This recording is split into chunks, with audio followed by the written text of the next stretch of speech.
Billy, þú gefur mig like þegar þetta byrjað. Já. Herri, já. Góða kvöldið og verið velkomin á undanúrslit Morfís, Verslunarskóli Íslands gegn Menntaskólanum í Reykjavík. Eins og þið kannski vitið þá átti keppnin að vera á morgun, en hérna það gerðist víst eitthvað og ég veit ekki, nú erum við mætt í Kaplakrika. Niðurstaða kvöldsins mun segja okkur hverjir er að fara að mæta annarkvort Flensborg eða Kvennaskólanum í Reykjavík í úrslitum Morfís. Mjög skemmtilegt umræðefni kvöldsins er pennin er mátturinn sverðið. Menntaskólinn í Reykjavík mælir með, Verslunarskóli Íslands mælir á móti. Oddadómari kvöldsins er hann Broddi og þeir sem er að dæma með honum er Alex og Arnar. Ég held að sé bara ekkert svo sem, ég er ekki með fullu nöfn sko. Hérna Arnar Kjartansson, bara Alex, Arngrímur Broddi og hérna, já ég held að sé svo sem ekkert mikið meira að gera heldur en bara að bjóða ræðuliði Menntaskólans í Reykjavík velkomin.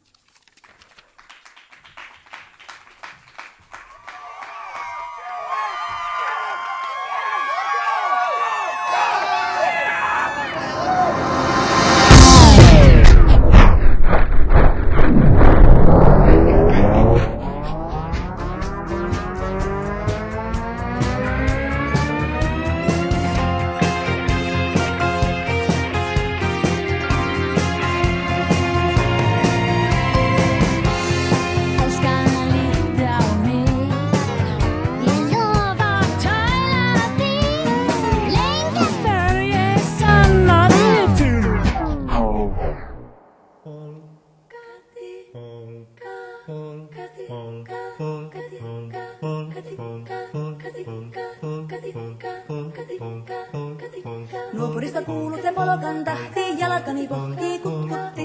Ievan äiti se tyttönsä vahti, vaan kyllähän Ieva se jutkutti. Sillä ei meitä silloin kiellot haittaa, kun me tanssimme laidasta laitaa. Salmi lipput, tappu, täppyt, tipput hiljalleen.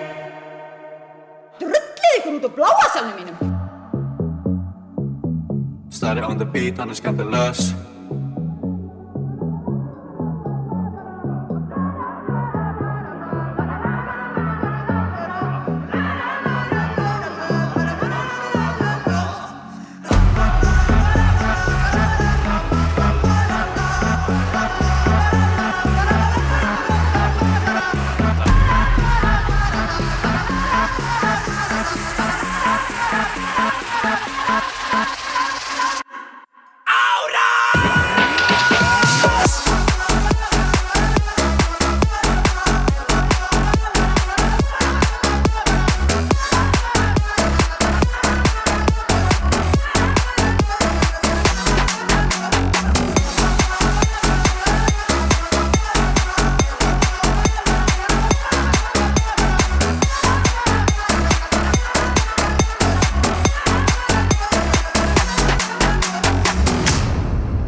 Herri, já, takk fyrir þetta. Því næst vil ég bara kalla, bjóða velkomin ræðuliði Verslunarskóla Íslands.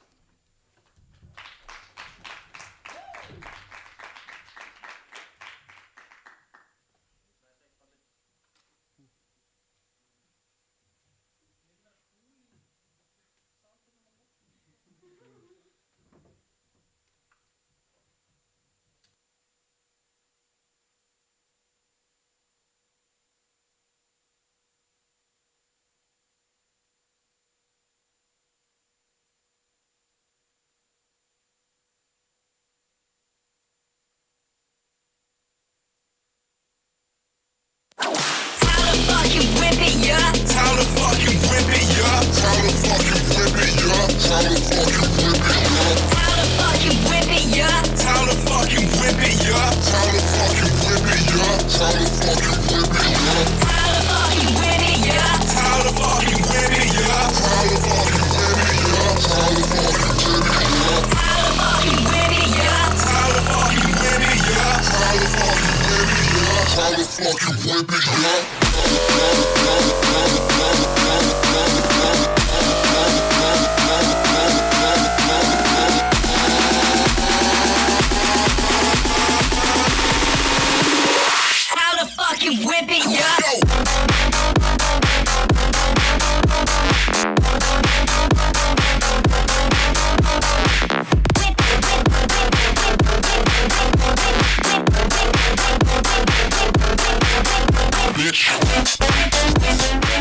Herru, takk fyrir þetta. Þá held ég að það sé eiginlega bara komið að þessu loksins. Ég ætla að fá að bjóða upp í pontu liðsstjóra meðmælenda. Það er engin önnur en hún Sólrún Dögg Jósefsdóttir.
Ertu ekki að grínast? Ok. Getur ekki spila bara... Hvað leiðilegi gaur er þetta? Er það þarna... Nei. Ok. Ekki fyrst skipti. Ég var með undirbúið lag. En ég verð vist bara að taka það a cappella. Gerðist líka nýlega. En... Koma svo Sóla! Ríðum bara á vaðið. Pjú pjú pjú pjú pjú pjú pjú pjú pjú pjú pjú pjú pjú.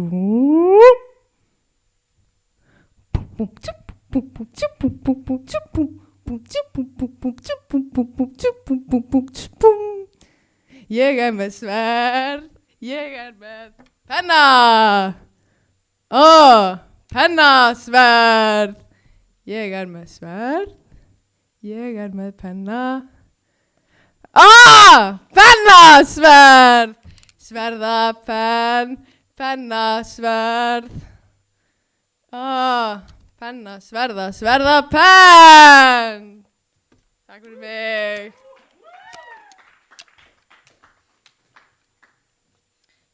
Þetta var skemmtilegra í vídeónu, ég vil kynna. En hérna, mér langaði að kynna ræðliðið mitt í Menntaskólanum í Reykjavík árið 2001. Frummælandi í kvöldsins er hún Thea Snæfríður Kristjánsdóttir. Meðmælandi er Ármann Leifsson. Og stuðningsmaður er Ástarún Ingadóttir. Ég heiti Sólrún Dögg Jósefsdóttir og ég er liðsstjóri.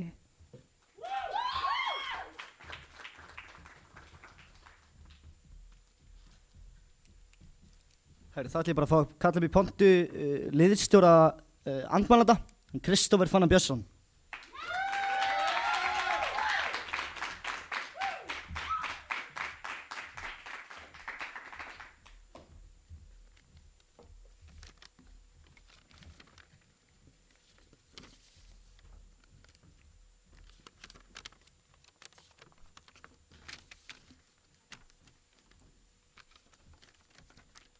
Góða kvöldið, gott fólk. Kristó heiti ég. Ég átti góða viku. Ég lifði mikið í núinu og downloadaði Clash Royale aftur í síman minn. Ég fékk hins vegar svolítið mikið í magan og eyddi ég ófáum stundum á klósettinu. Á klósettinu er gott að vera, gott að hugsa. Ég hugsaði mikið til sósíaldemókratana í Svíþjóð. Ég held ég viti sökudólginn á bakvið þessar klósettferðir, lasagna, sem ég borðaði á þriðjudaginn. En þið vitið hvað þeir segja. Real G's move in silence. like lasagna. Maður ber ekki fram G-ið. En nóg mig, nú kynni ég liðið mitt. Frummælandi Ilmur María.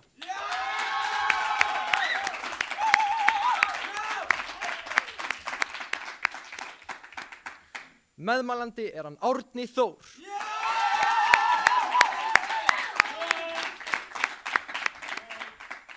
Og stuðningsmaður síðan Kiljan Gunnlaugur.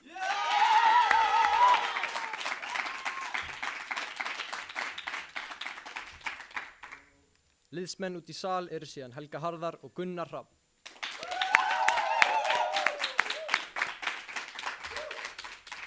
Sjálfur heiti ég Kristófer Fannar og liðsstjóri. Takk fyrir mig.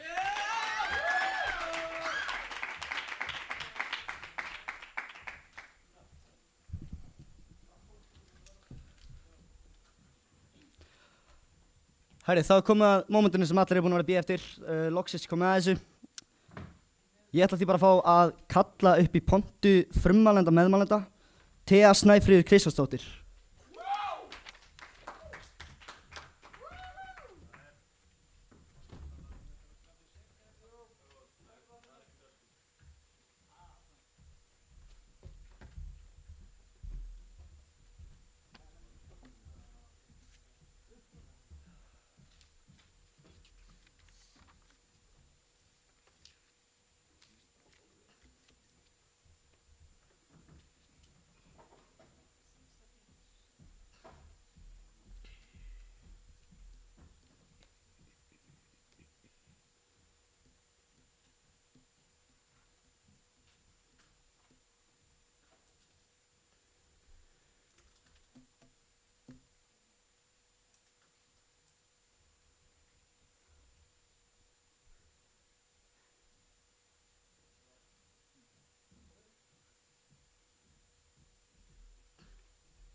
Fundarstjóri, dómarar, andmælendur og góðir gestir, pennin máttugri en sverðið vegna þess að pennin slíðrar sverðið.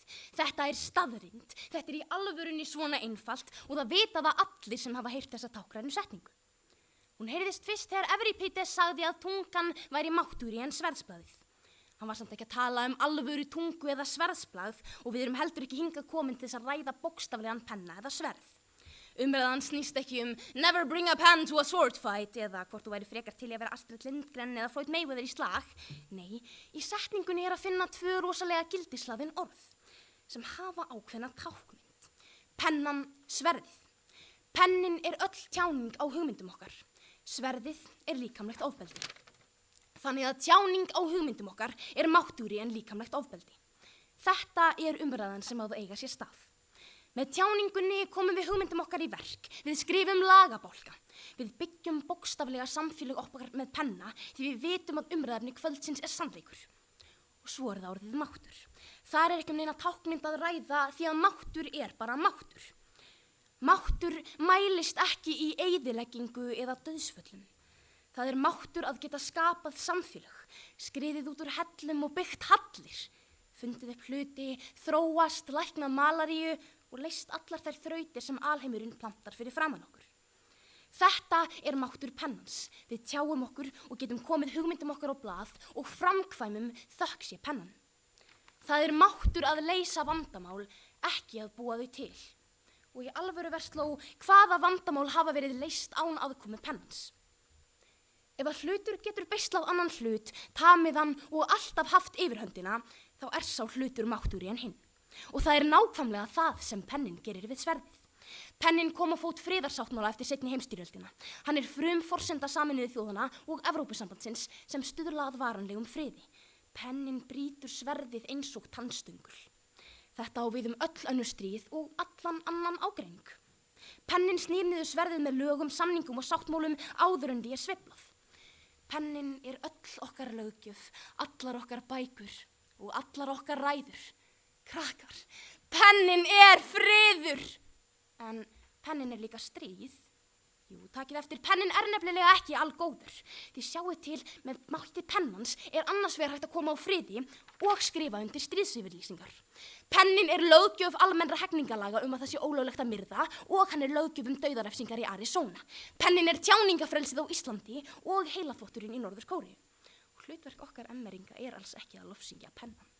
Við ætlum ekki að verja allar hugmyndir mannsins því þar er ekki allar góðar. En það er einmitt það sem gerir pennan margfalt máttugri en sverðið. Fyrir mislingana hérna hinum megin ætla ég að sýna á myndtæku formi af hverju umræðefni kvöldsins er staðreind. Glæra 1. Sverðið táknar bara líkamlegt ofbeldi og ekkert meir en það. Pennin getur knúið fram ofbeldi, nákvæmlega eina sem sverðið gerir og miklu meira. Máttur pennans er meiri. Glæra 2. Pennin hefur alltaf yfirhöndina yfir sverðinu. Þetta er mjög einfaldur sannleikur. Samtök sem eru sett á laggirnar haldast vegna máttar pennans yfir sverðinu. Lýðræðisleg samfélög ganga upp vegna máttur samfélagsmála er meiri en líkamlegs ofbeldis og lögin okkar í landinu koma í veg fyrir að einhver beiti ofbeldi og þannig beislar pennin sverðið. Glæra 3. Engin ágreiningur byrjar eða endar á ofbeldi. Hugmyndin þarf alltaf að koma og síðan þarf tjáning okkar og máttur pennans að taka við og stöðva ofbeldið. Byltingar geta átt sér stað án ofbeldis, en þær geta ekki átt sér stað án pennans, tjáningar, hugmynda og framkvæmdar. Er þetta ekki frekar augljóst? Sönnunarbyrðin hvílir alfæði á veslingum hér í kvöld, því allir vita að pennin er máttugri en sverðið. Nú kominn tími til að þið svarið fyrir þetta bull ykkar.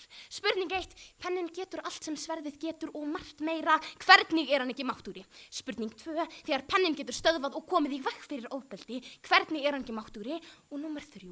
Komið með raunverulegi dæmi aðstæðu þar sem að sverðið átti síðasta orðið, þar sem pennin steig ekki inn í og stöðvaði ofbeldið. Góðir gestir, máttur tjáningarinnar er svo mikill að ef þú leggur þetta tvennt á vogaskálarnar, þá er þetta ekki einu sinni keppni. Pennin er svo umtalsvert máttugri en sverðið.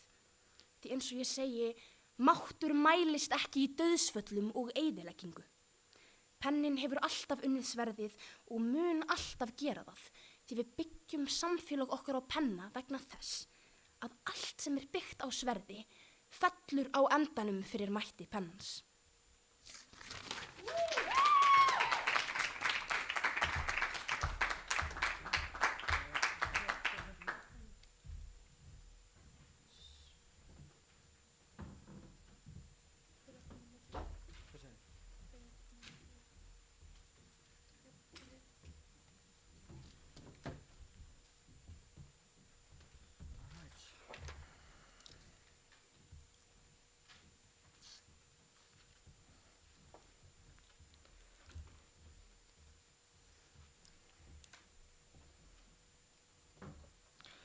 Herra, hún Thea talaði í 4 mínútur og 54 sekundur.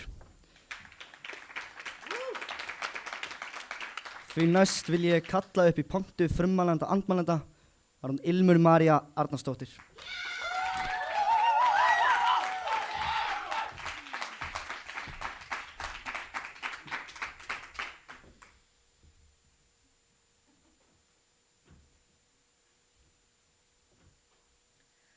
Rómarborg stendur í ljósum logum.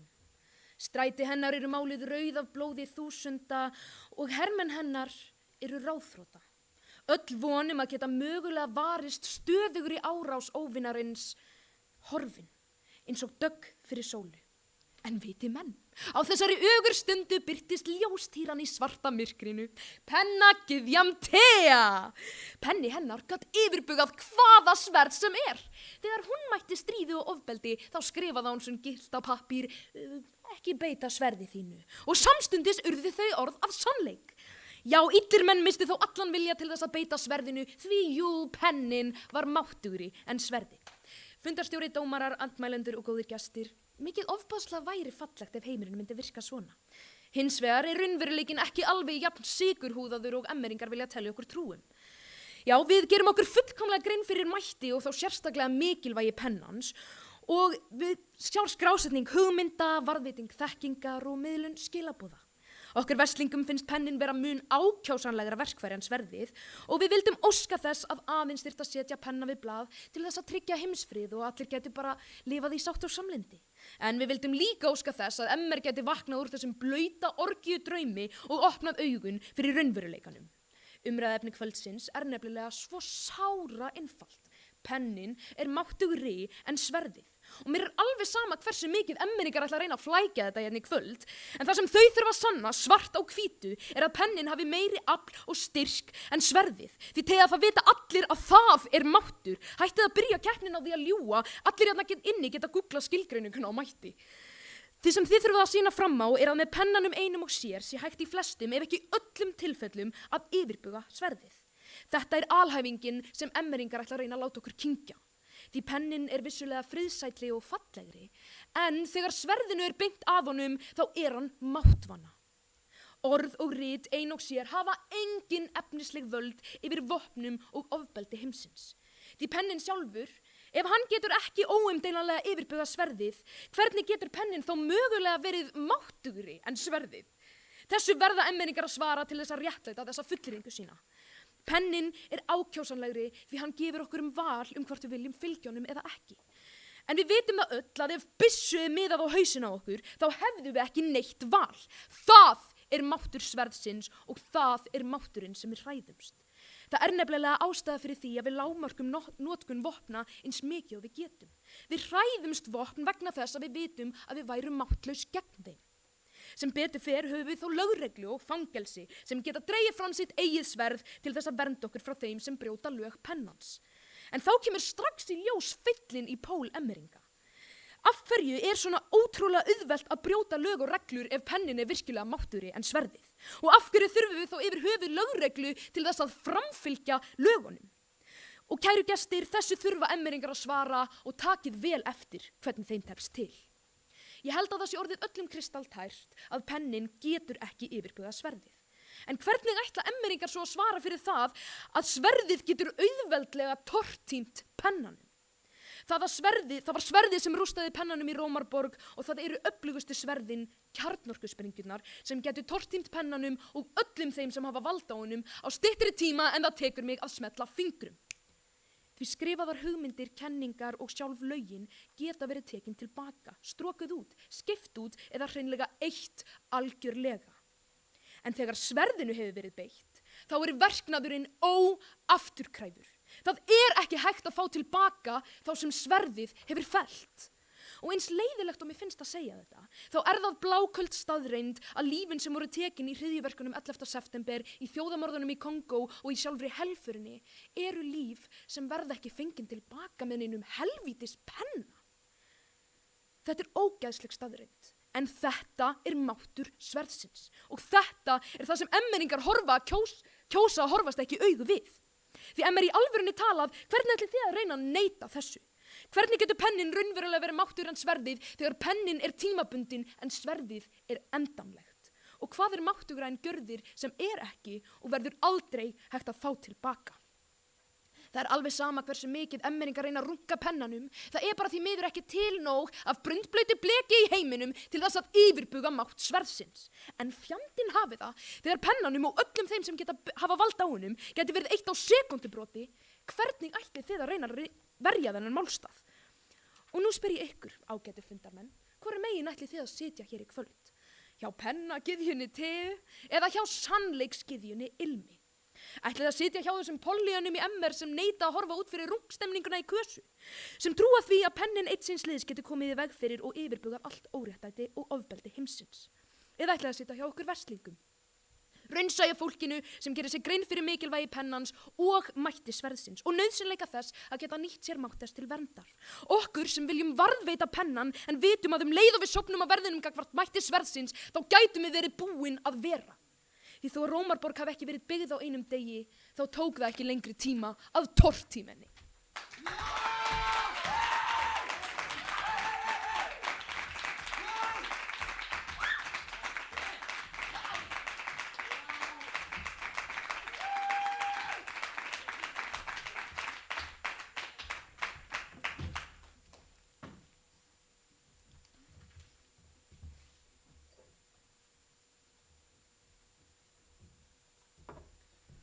Hörru, hún Ilmur talaði í 4 mínútur og 57 sekúndur. Það er ekkert annað í boði en að kalla upp í pontu meðmælanda, hann Ármann Leifsson, en til þess hefur hann 7 mínútur.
1 mínúta.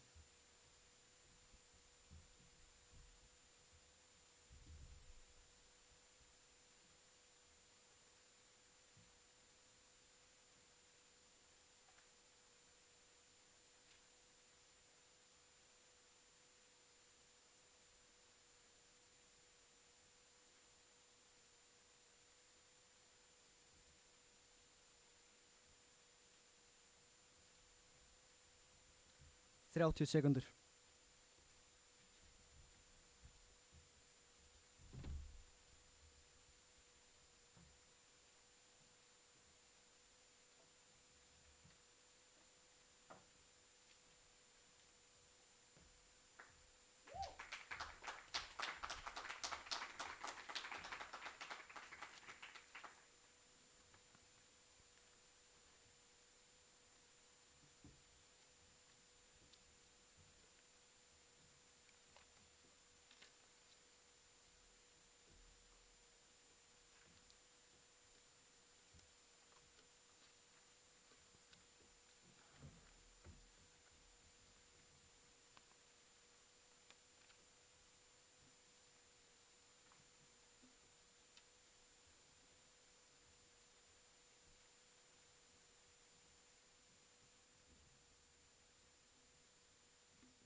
sandi byggði heimskur maður hús. Á sandi byggði heimskur maður hús. Og allir heima! Ég veit þið sungum með Maggi Snorra. Á sandi byggði heimskur maður hús og húsið var úr sverðum. Fundarstjóri, dómarar, andmælendur og góðir gestir, Þýskaland nasismans, Rómarveldi, belgíska Kongó og heimsveldi Mongóla. Allt voru þetta ríki byggð á sandi og hvar eru þau núna? Fallin. Því það eina sem var á baku þau var blóðug valbyttingin ein, sverðið. En Versló, á hverju byggjum við húsið okkar allra? Þið veitir, samfélagið, á hverju haldið þið að það sé byggt? Haldið þessi byggt á auga fyrir auga, hringspark í pungin, uppercut og króki, minni mátturinn, þetta með eitthvað fucking bíflilli pennadittur! Eða er það kannski byggt á lögum, það að samningar skuli standa og að mál skuli leysa frammi fyrir dómstólum eða bara með því að taka fucking umræðina? Ha? Tala smá saman, einmitt það sem við erum að gera hérna í kvöld. Versló mælir með því að sverðið, sem holdgerfingur ofbeldis, sé máttugri en pennin, sem tjáning okkar á hugmyndir. Hvaða barbarar haldið eiginlega við séu? Í alvörunni talað, eini skoðanabröð ykkar herstjórnin í Mjanmar. Jók. Því að ef sverðið væri í alvörunni máttur og afl en pennin þegar kemur að hegðun og gildum mannsins, þá væri Morsis ekki til. Heldur væri bara ég og Ilmur að keppa sem hvort geti brotið nefið hjá hinum hraðar. Motto lögreglunnar væri ekki með lögum skal land byggja, heldur með höggum skal mann kýla. Og ef ég og Kiljan myndum öskra okkur annan í tíma, þá myndi skólastjórinn ekki ræða málin við okkur og við láttum fyrirgefa hvort öðrum. Nei, ég myndi nóskópa hann á skrifstofu skólastjórans. Eru þið í Versló ángríns bara einhverjir homo erectus gæjar? Ætlið þið að mæta upp í pontu og segja Úka búka, steinn sterkar en orð, steinn sigra, ömmur tapa. Ef að sverðið væri máttur en pennin eins og Vestlingar vilja halda fram, þá væri við steinatarmenn enn í okkar fyrsta stríði. Því að pennin hefði aldrei náð að fjötra sverðið. Þau hefði aldrei svona hafið okkar fyrsta stríð. Þetta er bara eitthvað handahófskend ofbeldi. Það þarf alltaf smá herrkensku og plan til að geta einu svona staðið í stríði. Það sem stöðvar ofbeldi er ekki bara meira ofbeldi. Þetta til dæmis friðarsamningar og málamiðlanir. Sverð stöðvar aldrei annað sverð. Það þarf alltaf penna. Ilmur María spurði hvernig við getum fullyrt að pennin sé alltaf mátturinn sverðið. Bókstala með því að opna sögubók, hvort við á blaðsíðu 1 í Mannkynssögunni eða Skriljón, sé svart og hvítu að friður vinnur alltaf stríð. Pennin slíðrar alltaf sverðið. Annars værum við ennþá í fyrsta stríðin okkar. Þetta eru facts. Hvernig ætlaði að svara facts? Þið getið það ekki! Það er ekki hægt! Ilmur, það er komin rakaskemmt í pontuna eftir stressfitan sem hún framkallaði við að flytja þessa framsögu. Ég skilja þessi stressuð, þú hefur greinlega ekki hugmyndu hvað þetta að segja. Að þessi ekki nóg að setja penna við blað til að skapa heimsfrið. Nei, opnaðu fucking bók, Ilmur. Sama hvaða blaðsíðu þú lest í sögubókinni, þá færðu alltaf að pennin hafi verið orsök friðarins. Donk! Líkt María nefndi Rómaveldi í alvöru sem dæmi úr sögunni sem hjálpaði hennar pól. Ég kann latínu og veistu hvað það var sem olli því að Róm féll? Veikleiki sverðsins, herinn, gat ekki haldið nýlendunum í skefjum. Af hverju, jú, þú getur ekki rekið ríki á sverðinu einu. Áttu erfitt með sjálfa þig. Bnikur María nefndi helfurina. Býtu, er ekki ferðaáfangi í skólanum ykkar sem heitir einmitt helfurinn? Máttur er líka ekki mældur í þjóðamorðum litli nazi. Ég skal nefna annað máttugt, Núrenberg réttarhöldin. Ertu með sveppa sig ekki í heilanum? Legagiðan Ilmur sagði að pennin væri tímabundin en sverði varalegt. Hvað meinaru? Verða hugmyndir, bækur, list og tjáning allt bara útrunnið svona? Þetta segja ofbeldi sé varalegt. Aflýstu þið 3 feimsýningum fyrir þetta. Þið eru að brenna pening Nemo. Hvar er kúlt? Og hana, blessaður. Ágætu fundamenn, þetta er ekki flókin jafna. Ef að hlutur getur beisla annan hlut, tamið hann og alltaf haft yfirhöndina, þá er sá hlutur máttugur en hinn. Pennin hefur og mun alltaf stöðva sverðið. Ofbeldi er dýrsleg hegðun sem að siðferði okkar spornar gegn. Verslingar flýja raunverulegu umræðuna en staðreyndir verða þeim alltaf að falli.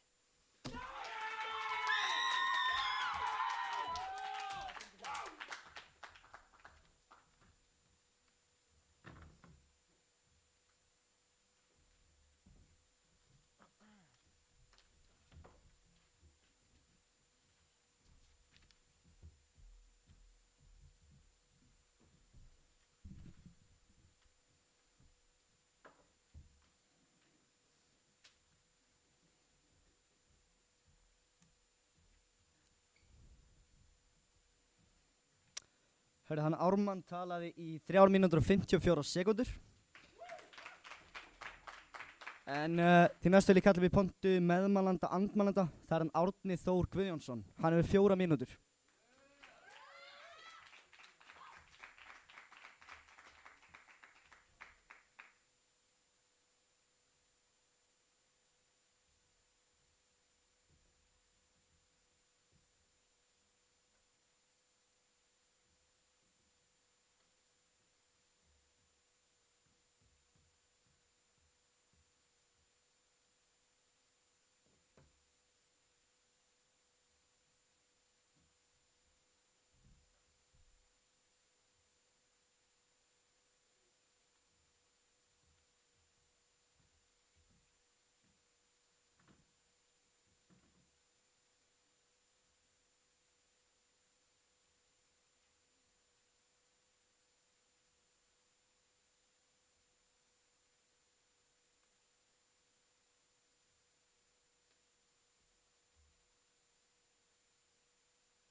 Árni hefur 1 mínútu.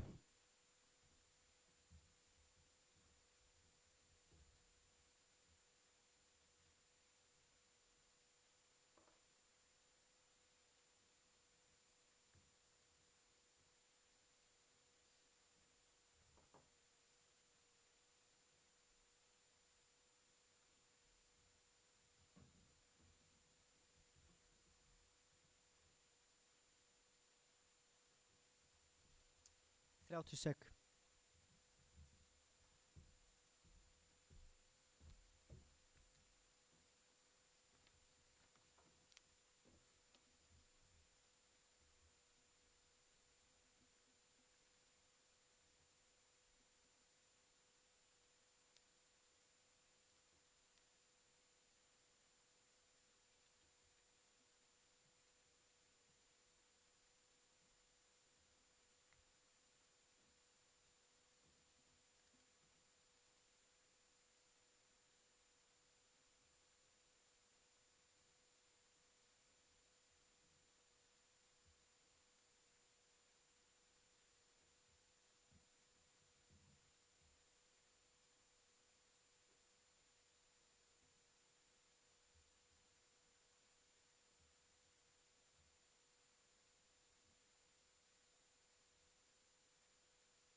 dómarar Ármann og góðir gestir, við verslingar hötum að tapa.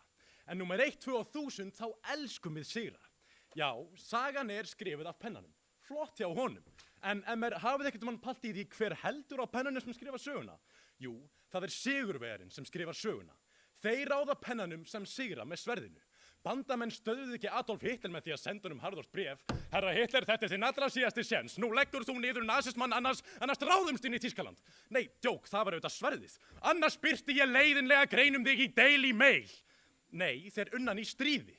Því annars hefði penni sögunar endað hinum megin við borðið. Annars varu allir sem ekki með pissugult hár eins og ég fórnarlömb nasismans. Annars var það ekki eins og til umræðu hér í kvöld hvort að pennin sé máttur en sverðið. En sem betur fer þá fór það ekki svo. Vegna þess að bandamenn vissu að til þess að stöðva sverð sem svífast einskis þá duga engir helviti skrúfblýjantar. Og eftir stríðið var sverðinum ekkert bara hent í ruslið, heldur var NATO stofnað. Máttur fleiri sverða sameinaður. En tilgangur NATO er samt ekki að efna til stríðs, heldur einmitt hið gagnstæða, að koma í veg fyrir stríð í heiminum. Og þetta er einmitt málið. Ef heilu þjóðurnar myndu bara gleypa við orðum emmeringa, leggja niður öll vopn samstundis og treysta alfarið á mátt pennans, þá vitum við öll hvernig það myndi enda. Á einhverjum tímapunkti myndi einhver eins og herra Kim Jong-un mæta með nokkra tugi af kjarnorkusprengjum. Og þá duga engir helviti skrúblýjantar. Við verslingar fyrirlítum sverðið og allt ofbeldi og þess vegna tökum við ekki þátt í þessari veruleikafirringu emmeringa. Því þeir sem sigra með sverðinu stjórna pennanum, skrifa sínar eigin reglur og segja mér hvar er máttur pennans þá. Thea nefndi lagabálka og sagði að við byggjum samfélögin á pennanum. Nei, Thea, við byggjum samfélög á lögum og lög varu innantómar ráðleggingar eða tjáningar á hugmyndum okkar eins og þú vildir kalla það. Myndi einhver fylgja þeim án sverðsins? Nei, lögbrot eru refsiverð. Þú sagði það sjálf, þess vegna er þeim fylgt. Sverðið er alltaf á bakvið og mikið andskoti ætla emmeringar að teygja lopan hér í kvöld. Pennin er friður og stríð. Nei, bæði pennin og sverðið eru verkfæri sem við notum til að koma hlutum á framfæri. Og hvaða verkfæri eru notuð í stríðum? Jú, helviti sverðið. Hélduðu virkilega að þetta myndi virka? Thea okkar allra mætti hérna upp í pontu með skottið á milli lappana og þurfti glærukynningu til að reyna að sannfæra fólk hvað máttur er. Thea, þú sagðir að pennin gæti brotið sverðið eins og tannstöngur. En ef póllinn ykkar er svona blaðþunnur, þá mun hann brotna í sundur eins og flís. Máttur þýðir afl eða styrkur. Googlið það aftur. Ármann sagði að samningar skulu standa eins og það myndi hjálpa Pólverjum eitthvað. Ármann, við fylgjum samningum því annars förum við í fangilsi, sem er sverðið, já. Ármann nefndi gömul stórveldi sem eru núna fallin út af sverðinu og sagði að heimurinn okkar einkennist af pennanum í dag. Ha? Hvaða lönd eru máttust í dag, Ármann? Bandaríkin, Rússland, Kína. Löndin með stærstu helvitisbokking sverðin í heiminum. Hvernig er það pennin? Ármann mætti upp í pontu og sagði Úga, búga, sönnunarbyrðið er á ykkur, ekki öfugt. Þið eru þau sem þurfa að sanna hvernig pennin er máttugari en sverðið. Ekki ennþá sem þið eru búin að fucking sanna hér í kvöld. Hvernig væri það? Hæ, Thea, hér eru svör við kúka-kanil spurningunniðinum. En þið fáið þau eftir. Góði gestir, sigrar eru sætir. Sætir eins og nammibunir. Sætir eins og 1000 litlir hamstrar. Og sætir eins og dóttir mín sem ég reyndar ekkert forað yfir. En sigrarnir hætta að vera sætir og byrja að vera vel súrir þegar treyst er algjörlega á mátt pennans. Því sagan hefur sýnt að trekk í trekk að það mæta bara önnur sverð, taka af þér pennan og skrifa það sem þeim sýnist. Já, við verslingar hötum að tapa.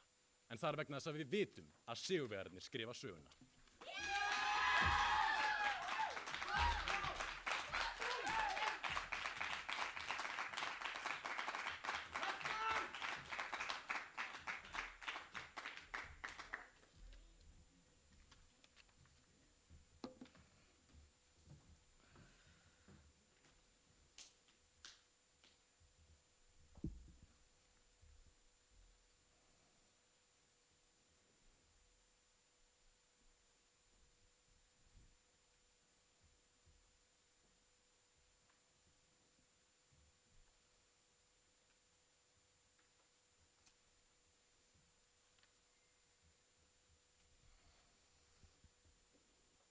Herðan, Árni Þór talaði í 4 mínútur og 1 sekúndu.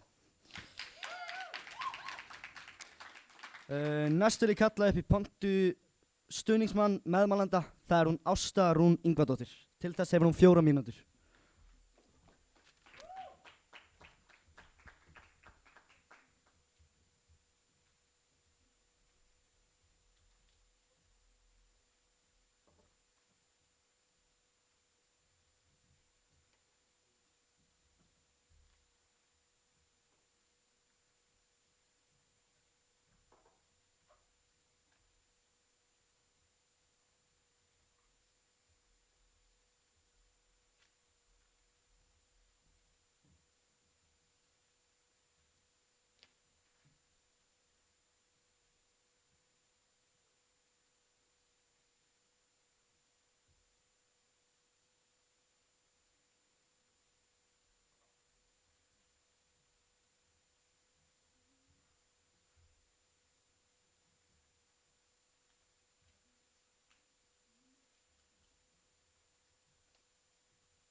Ein mínúta.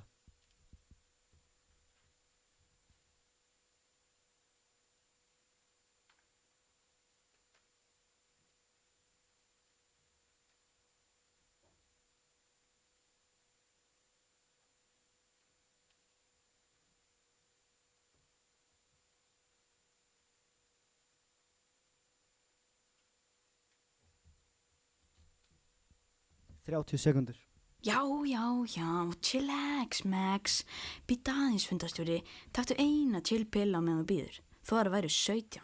Jesus Kristur, maður. Give me a break, sko. Úff, það fyrir sko í mínar fínust þegar einhver að reyna að segja mér til svona. Þolið það ekki. Diesel Christ, maður. Ok, Ásta, slappaði bara hans af.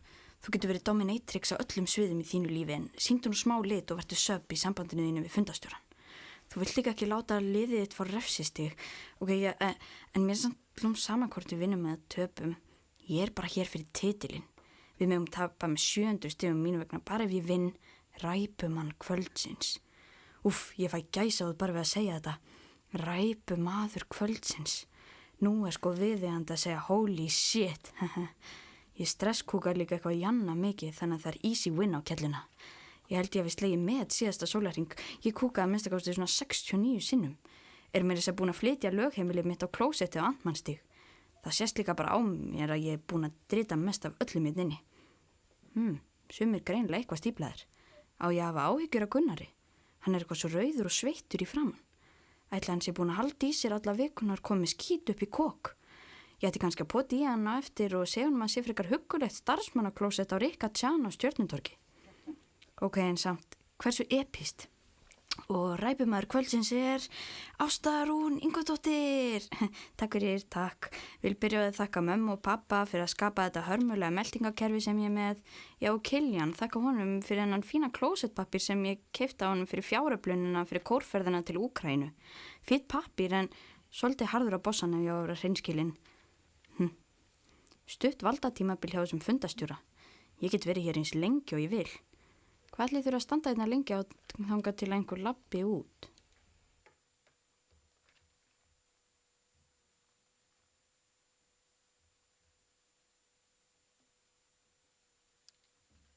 Ok, örugglega mjög lengi. Vá hvað mér langaði samt að bróka Kiljan eftir ræðun hans áðan. Vissi ekki að mætti ljúga í morfís. En sko vá hvað mér langaði að skriðtakla hann. Ætti ég að gera það? Hvað er eiginlega að stoppa mig frá því? Já, siðferði mitt. Siðferði sem byggjast á tjáning og hugmyndum mannsins. En hvað er þá að stoppa Kiljan frá því að ráðast á mig? Hann er ekki mennið siðferði. Já, lögin. Sniðugt. Þú veist, hvað er það sem Vestló skilur ekki? Hvað er þessi ræðukeppni eiginlega? Hvað er það sem fekk mig til að vilja klæðast þessum G-streng með eitthvað janna illt í rassaskorunni? Hvað er það sem gerir Gunnar að þeim manni sem hann er í dag? Fekk hann ekki næga ást í æsku? Fundastjóri, hvað er það sem heldur mér örugg? Já! Hvað er það sem stoppar mig frá því að ráðast á einhvern? Hvað er það sem stoppar einhvern frá því að ráðast á mig? Af hverju er ekki hrætt yfirvofandi árásir á hverjum degi? Af hverju er ekki hrætt hvernig lönd leysa alla ágreininga og af hverju er ekki heimstyrjöld í gangi innmitt núna? Er það kannski vegna þess að sverðið getur tortímt pennanum? Eða er það vegna þess að siðferði mannsins, friðarsáttmálar og lögin sem við lifum eftir stöðva ofbeldið áður en það gerist? Hversu máttugt er það? Pennin sem táknar allar hugmyndir og tjáningu hefur mótað siðferð okkar því við vitum að það er ekki máttugt að drepa. Það er máttugt að hafa áhrif á fólk og hafa stjórn á aðstæðum, segjast alltaf mæta með allt gengið og fara til tunglsins. Þú horfir ekki á árásina á Hiroshima og Nagasaki og hugsar, vá, þvílíkur máttur. Þú horfir á sáttmálana gegn notkun kjarnorkuvopna sem standa enn þann daginn í dag og hugsa þvílíka máttinn sem pennin býr yfir að geta stöðva allar þjóðir heims frá því að notfæra sér eyðileggingu sverðsins. Við stöndum ekki frammi fyrir stríði eða stöðum sprengjuárásum því pennin býr yfir svo margfalt meiri mætti að hann stöðvar alltaf sverðið, ef ekki fæðingu þá að lokum. Ofbeldið er ekki endanlegt því löggjöfin og tjáningin hafa máttinn. Pennin er máttur en sverðið og það er ástæðan fyrir því að aukalekarnir í Fame eru meira stressaðir yfir því hversu marga followers þau eru með á Instagram en ekki hvort að heimstyrjöld sé að gangi í garð. Það er óþarfa að óttast út af þessu. Aldrei í mannkynsögunni hafa verið færri stríð og í dag. Maðurinn áttar sig á mætti pennans, beitir hún rétt og stöðvar ofbeldið. Ég hefði fyrirgeðið ykkur miskilningin að halda því fram að þessi staðreynd verið röng fyrir 200 árum, en af hverju í fjandanum er það varpað þessu fram núna, þegar þau bókstaflega aldrei verið minna til í þessari vitleysu. Aldrei jafn fástríð þökk sé öllum þeim sáttmálum og samningum sem pennin hefur sett á laginnar. Ok, Árni kom með flottustu þversögn sem ég sé lengi. Fyrst talar hvernig sverðið sé bara verkfæri og ekkert annað. Síðan 2 sekúndum seinna persónu gera hann sverði með því að segja sverð skrifi söguna með penna.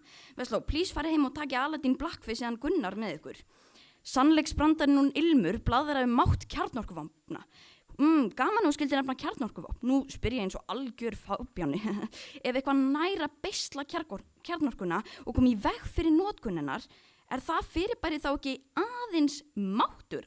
Nei, ég bara spyr. Símaskrárni talaði her Bandaríkina. Bítu, Bandaríkin er eitt mesta lýðræðisríki í heimi. Þau bókstaflega byggja samfélag sitt á pennanum eins og langflest lönd. Frá upphafi hervæðingar Bandaríkina hafðu keyrt á hugmynd pennans frelsi þegnana til að fá fólk til að ganga í herinn. Hafið þið séð I Want You pósturinn af Uncle Sam. Ástæðan fyrir því að Bandaríkin eru með svona stóran her er vegna máttar pennans. Djöfull er gaman að skóla ykkur í morfís og sagnfræði á sama tíma. Ilmur telur okkur vera hræddari við sverðið en pennan. Bítu, hver er punkturinn þinn? Að máttur sé fólkin í því hvort sé hræðilega? Eru þá hrolllegur máttur en heimildamindir bara af hvernig fólk verður hrætt? Þetta er ekki máttur, þetta er ekki umræðan, drasl.punktur hjá þér, Limur. Ilmur spurði af hverju við þyrftum lögreglu og af hverju það væri svona auðvelt að brjóta lögin. Limur, ertu í alvörunni séð ekkert nema ofbeldi og að hún fylgi engum reglum pennans? Og auðvelt að brjóta mín. Ég veit að því Vestló elski að taka hópsmiðs mospit en það eru afleiðingar fyrir að brjóta lögin. Fangelsi, sakaskrá, hegningalög, allt þetta er hinn máttugi penni. Góði gestir, þetta var kannski engin Voyager ræða en ég heiti líka ekki Bára Lind, heldur Ásta Big Booty Bossi. Ég þarf ekki að spila inn á einhverja tilfinningar hjá ykkur því ég og liðsfélagar mínir eru með staðreyndirnar á bakvið okkur. Og þeir sem dirfast að halda því fram að pennin sé ekki máttugri en sverðið fá að lokum að finna fyrir mætti pennans.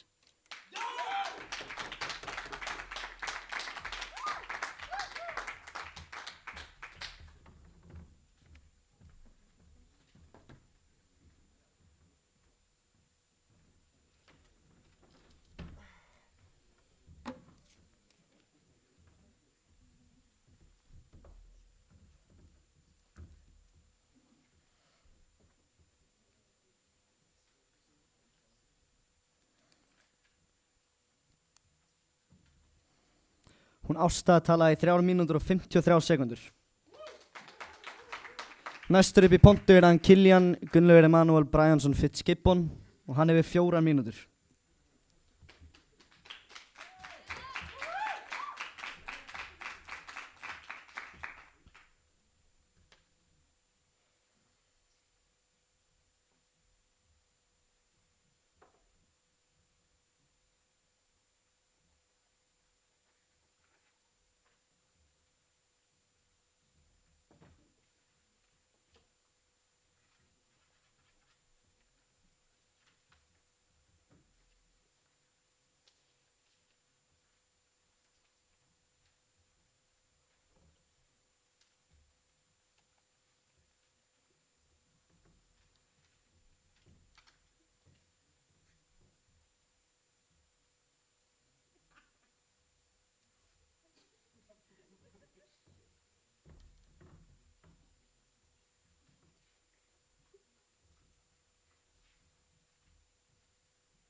Ein mínúta.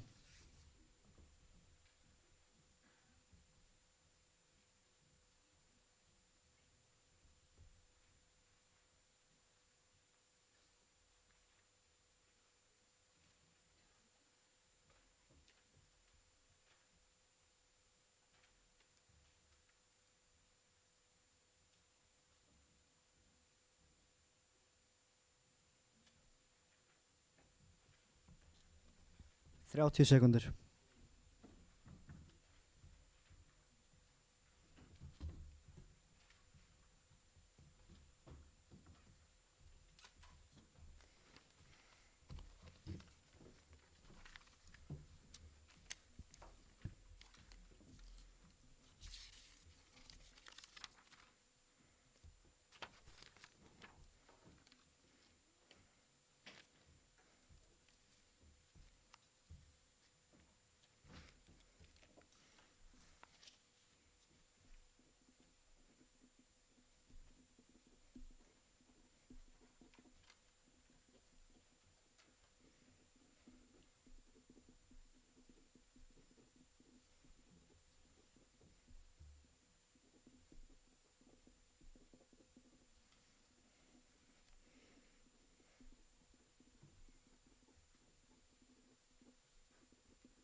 Fundarstjóri, dómarar, andmælendur og góður gestir, af hverju fögnum við sigrum pennans? Af hverju fögnum við Gandhi, Malala og Martin Luther King, mannréttindasinnum sem kusu að nota pennan í stað sverðs? Að nota ekki sverðið heldur pennan til að berjast gegn óréttlæti. Það eru gjörðirnar sem við lítum upp til. Vegna þess að þegar þær sigra, þá sigra þær á friðsalan hátt. Vegna þess að það er miklu erfiðara að sigra án þess að nota sverðið. Og hvað þýðir það annað en að sverðið sem máttur en pennin? Ef pennin er mátturi, af hverju er þetta svona stór afrek? Af hverju er þetta svona ótrúlegt fólk? Jú, því pennin er ákjósanlegri, hann er sanngjarnari, hann er friðsælli, en fjandinn hafi það mér þið getið ekki sagt að hann sé mátturi. Það er óteljandi hversu mörg verk pennans hafa fallið og glatast af eilífu af hendi sem sveifla sverðinu. Hversu marga friðarsinna hafi sverðið tekið niður áður en Gandhi náði að beita pennanum? Hversu marga feminista hafi sverðið þaggað niður í áður en Malala gaf þeim rödd? Og hversu margir draumar voru hundsaðir áður en Martin Luther King sá okkur frá sínum? Og hefði það ekki verið fyrir allar blóðugu jafnréttisbyltingarnar, byltingar það sem barist var með sverðum, langt fyrir hans tíma, hefði hann aldrei fengið að stiga upp í pontu til að byrja með. Við fögnum þessum sigrum pennans, einmitt vegna þess að þeir voru ekki unnir með því sem var máttura, þeir voru unnir með því sem var betra. En kæru fundargestir, þótt að það sem þessir aðilar börðust fyrir sé nú komið í helstu lög, þá skulum við ekki gleyma því eina sekundu MR að það er ennþá verið að brjóta þau út allan heim. Þið segið að pennin sem máttur er sverðið, svarið mér þá. Af hverju er ekki nóg að það við skrifa lög og sáttmála til að koma í veg fyrir ofbeldi? Svarið mér, af hverju þarf alltaf að vera sverð á bak við þau til þess að þeim sé fyllt? Þið fáið korter í hlénu, svarið fyrir ykkur almennilega. Ásta sagði að fólki finnst samningar sem voru skrifaðir eftir Hiroshima vera máttur en Hiroshima atómsprengjan, sem er okkar mesta kjaftæði sem ég hef heyrt. Þangað til að þú sagðir að þessi samningar náðu að stoppa sverðið út allan heim. Hvað með Sýrland, Norður Kóreu? Hvar er máttur pennans þar, Ásta? Ásta, það að heimstyrjöld vofi ekki við þér þýðir ekki að þær sé ekki máttugar. MR þurfa átt að segja á því að þið þurfa að koma með haldbæra sannanir fyrir því að pennin sé máttur en sverðið. Það er staðhæfing umræðefnisins sem þið mæla með hér í kvöld. Keppnin hér í kvöld snýst ekki hvort pennin sé ákjósalegri, alls ekki hvort pennin sé máttugur, heldur að pennin sé máttugri en sverðið. Og Ármann hélt að hann væri sniðugur og sagði við vildum frekar nóskópa en að rífast. Ármanni minn, við vitum að það væri ekki betra en væri það ekki máttúra. Ertu ósammála því? Það er það eina sem við erum að tala um. Ármann sagði Núrenberg réttarhöldin vera máttur en helfurina og MR-liðið hoppaðu með gleði. En hvernig gengu þau réttarhöld fyrir sig? Voru nasistarnar skammaðir? Nei, þeim var refsað með sverðinu. Það voru Núrenberg réttarhöldin. Hversu oft ætti það að gera sömu mistök? Og Ármann, ritamál var fundið upp löngu eftir að við fórum að þróa landbúnað, vopn og virki sem leiddi til þess að við gátum sigrast á óvinum okkar og snúðu vörn í sókn. Aðeins eftir að sverðið kom okkur á topp fæðukeðunnar og gerði okkur að máttustu vera mjarðingis, fórum við að skrifa hvernig okkur líður. Hér koma svör við spurningunum þínum, Thea. Númer 1, þú spurðir hvernig sverðið getur verið máttur ef pennin getur allt og meira. Getur pennin látið mig gera eitthvað ef ég er ósammálanum, án þess að hóta mér? Nei. Númer 2, þú sagðir, pennin kemur í veg fyrir ofbeldi. Ha? Hvernig getur þið logið með straight face? Ef einhver ætlar að berja Ármann, hvort haldi hafi meiri áhrif til að stoppa hann? Sannfæring eða líkamlegt afl? Það skiptir ekki máli hvor leiðin er betri, heldur bara hvor er mátturi. Og þú vildi dæmi það sem sverðið átti síðasta orðið, Hiroshima-sprengingin. En hei, nú veit ég að Ármann skal getur betur, svo hann fær spurningar á eftir. Góði gestir, við erum þakklátt fyrir baráttur pennans. En að segja að baráttan sé búinn og að pennin einn og sér geti séð til þess að misrétti verði ekki beitt er ekkert nema afneitun. Ef pennin er mátturi, af hverju er baráttan ekki löngu búinn?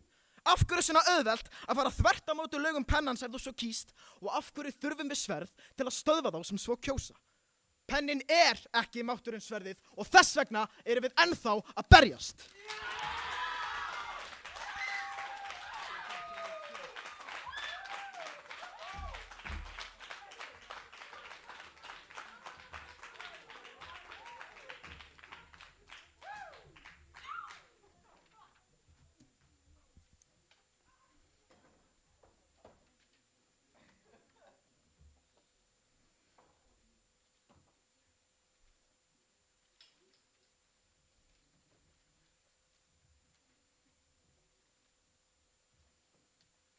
Nú verður tekið stutt 15 mínútur hlé. Kiljan talaði í 3 mínútur og 57 sekúndur.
Fyrir það.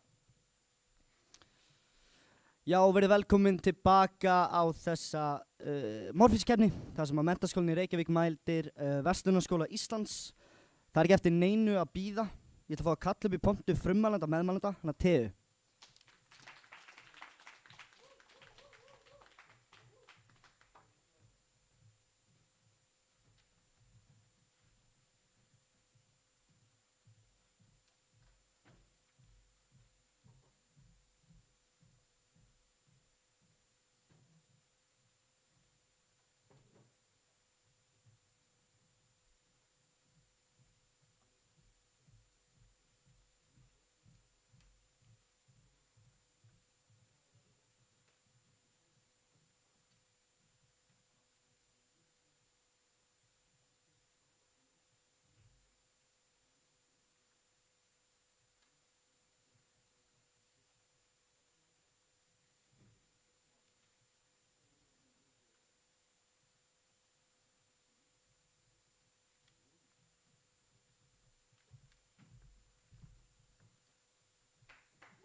Fundarstjóri, ég er snóðuð.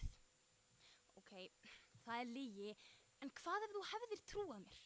Ekki nóg með það, hvað ef þú hefðir gjörsamlega helgað lífiðinu fyrir lygi bara vegna þess að þú trúir því að ég sé snóðuð? Það vill svo til að ég ekkert að teygja lopan hérna. Máttur pennans fær slík áhrif á fólk. Og því langar mig að kynna til leiks öll trúarbrögð, alla hugmyndafræði og allt annað sem fær fólk til að tilenga sér eða helga sér eitthvað. Pælið aðeins í því að máttur pennans svo mikill að með honum hægt að fá fólk til að trúa því að það taka eitthvað annað við. Hugmyndin himnaríki að finna í langflestum trúarbröðum. 63% af öllu mannfólki trúir á himnaríki enn þann dag í dag að það sé líf eftir dauða. Pennin sem verslingar telja ekki máttugri en ofbeldi og dauða getur skapað líf eftir dauða hjá meiri hluta mannkyns. Þetta bara máttur pennans í nokkrum trúaritum. Hvað með alla hina hugmyndafræðina sem pennin hefur alið af sér? Hvað með netjastefnuna sem þið voruð að lofsyngja í síðustu keppnin ykkar? Hvað með alla þá heimspeki sem gjörsamlega breytti heiminum, eins og hellislíking Platons, Ödipusar duldin eftir Freud sem beitti sálfræði til frambúðar. Ég hugsa á þess nær ég, René Descartes. Eða öll verk eftir Shakespeare sem sagði sjálfur í Hamlet að jafnvel fólk sem beri sverð hræðist alltaf fjaðurpennan því hann beri meiri mátt. Ég gæti haldið endalaust áfram öll félagsvísindi, hugvísindi, raunvísindi, tónlist, Twitter, you name it. Ég ekki að koma með eitthvað morfísrugl en pennin, tjáning á hugmyndum, bókstaflega forsenda framfara okkar. Jæja, förum aðeins yfir fyrir umferð. Fyrst kom Ilmur með rosalegar yfirlýsingur að sverðið sé máttugra en pennin í einstaka tilfellum. Mér finnst svona ángríns bara frekar sorglegt að þú haldir að þetta sé eitthvað að fara að hjálpa ykkar málstað. Því næst kom Árni og reyndi að telja okkur trú að þeir ráði pennanum sem sigri með sverðinu. Nei, Árni, þeim refsað sökum pennans sem sigra með sverðinu. Eru þið ekki að borga 150.000 krónur í skólagjöld? Síðast en ekki síst kom Kiljan í heilar 4 mínútur og talaði að það væri ekki hægt að sigra án þess að nota sverðið. Hafið þið aldrei mætt á samstöðufundi með flóttamönnum sem í kjölfarið hleypt inn í landið? Greinilega ekki, pésarnir ykkar. Kiljan sagði að sverðið væri betra á þess að sigra það. Í fyrsta lagi virkilega betra að drepa milljónir manna frekar en að gera friðarsamninga. Í öðru lagi þá máttur ekki mældur í dauðsföllum og eyðileggingu. Þú ert ljótur heimskur og honum í tap. Kiljan sagði að það þurfi alltaf sverð til þess að pennin sigri. Á hvaða greindra manna samkomi ég eiginlega komin? Loftslagsvegfall Gretu Thunberg, ein máttugasta bylting okkar samtíma. Bíddu, ég blind eða voru ykkur sverð þar? Kiljan, af hverju talaður stríðið í Sýrlandi upp í pontu? Hvaða máttur fólkin í þessu? Þið eru bara að skjóta ykkur í fótinn með því að nefna stríð sem eru enn í gangi vegna þess að ofbeldið sem sverðið boðar ekki að leysa neitt, heldur bara umsátursástandi, en enginn hugsar hvað þetta ástand sé máttugt. Þegar pennin hefur náð að koma á friði og hann mun gera það á endanum, þá það máttur. Fyndið þú skildir minnast á kjarnorkusprengjur, Kiljan, en fattar í alvörunni ekki hvað þetta veikt teikjaður. Meira að segja verslingur skilur að ástæðan fyrir því að skólans hefur ekki verið sprengtur í lofti upp löggjöf, siðferði og rétthugsun. Góðir gestir, allir fengandi einstaklingar vita að pennin sé máttugur en sverðið. Því máttur pennans óendanlegur því að hugmyndir mannsins eru óendanlegar, ekki sverðið. Því ofbeldi ekki óendanlegt, það myndi hins vegar vera það ef ekki væri fyrir pennan. Forsendu siðferðis okkar og lagaborga. Ég segi það aftur, pennin slíðrar sverðið.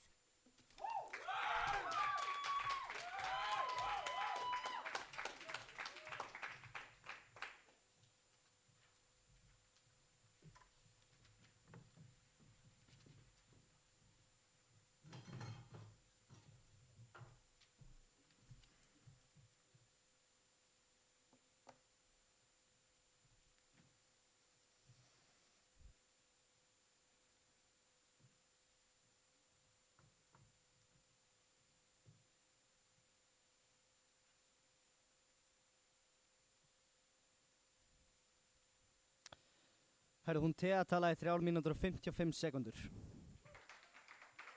Næstur upp í pontu hún Ilmur María og hún hefur 4 mínútur.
1 mínúta.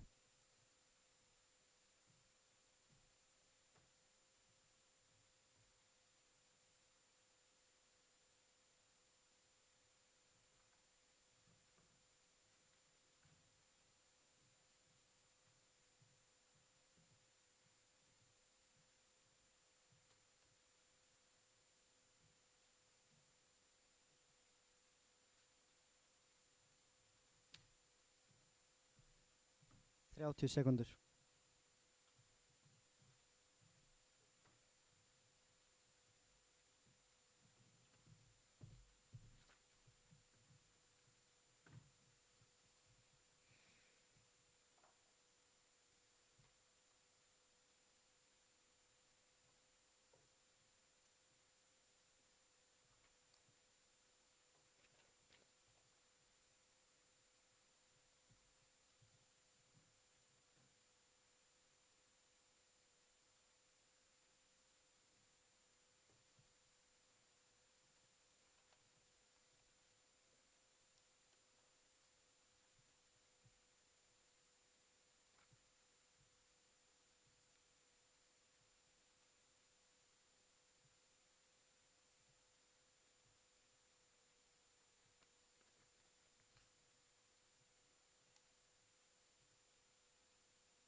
Fundarstjóri, þessir latínumælandir úr lærðaskólanum ættu að kannast við orðatiltækið civis pactum parabellum. Ef þú vilt frið, vertu undirbúinn fyrir stríð. Við í Versló erum alveg jafn hlynnt friði og andstæðingarnir okkar í MR, en nú erum við trekk í trekk búin að benda á rökvilluna í pólnum þeirra. Það er glórulaust að halda að einungis orð á blaði hafi máttinn til þess að koma á friði og halda friðnum þegar honum er ógnað. Plató, Shakespeare og Greta Thunberg. Já, MR tala nokkra merka sigra pennans sem við í Versló erum þakklátt fyrir, en þið málið það upp sem eitthvað algilt lögmálum mátt pennans. En gleymið öllum þeim óteljandi tilvikum þar sem pennin var máttlaus. Þess vegna spyr ég ykkur, hvar var máttur pennans þegar skriðdrekar nasista jöfnuðu Pólland við jörðu? Þó að Versalasamningurinn hafi bannað Þýskalandi að vera með her yfir höfuð. Og hvað hefði emmeringa gert þá? Sagt fólkinu að pennin sé máttugri og því sé óþarfi að taka upp sverðið. Hvernig var pennin máttugri þegar forseti Sýrlands sneri hernum gegn sínu eigin fólki og neyddi þau undir sína stjórn, þó að stjórnarskrá þeirra hafi skipað til lýðræðis?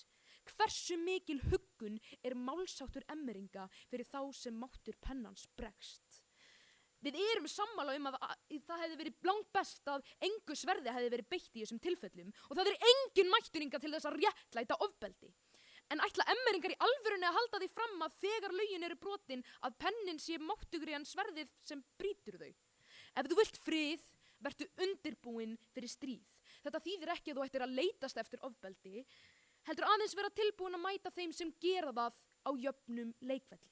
Því þó að friðurinn sé skjalfestur með pennanum, þá er það eitt og sér ekki nóg til að stöðva þá sem óska þér ófriðar.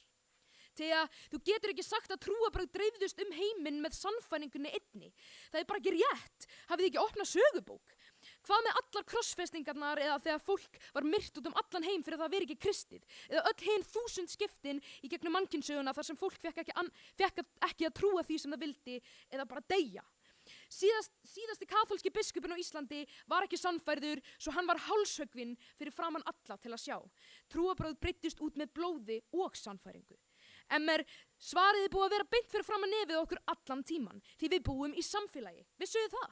Samfélagi sem sverðið heldur í réttum skorðum, og það er staðreynd. Vissulega hefur pennin skrifað öll lög og gildi samfélagsins, en ef sverðið er ekki til staðar að vernda þessi lög og gildi, þá verða orð pennans máttlaus.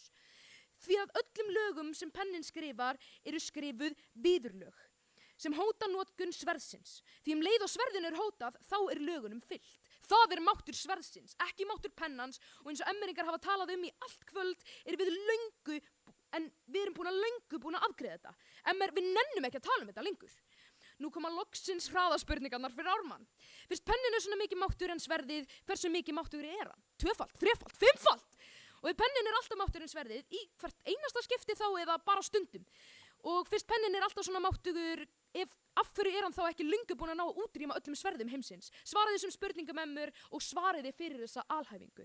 Og já, hvað eru þið alltaf að tala að það er máttur get ekki verið mældur í dauðsföllum og eyðileggingu? Máttur er bara afl og styrkur, vopn eru öflug og sterk. Góðu gestir, við leyfum emmeringum ekki að láta okkur gleyma að þegar orð pennans er svo léttilega svikið er oft nauðsynlegt að grípa til sverðsins. Sem betur fer höfum við Íslendingar litla reynslu á slíkum kringumstæðum, en þó að við séum heppin, þá eru ótal einstaklingar sem eru það ekki. Þið getur logið í andlitið á okkur í allt kvöld, en ég man ykkur að reyna að ljúga að þeim.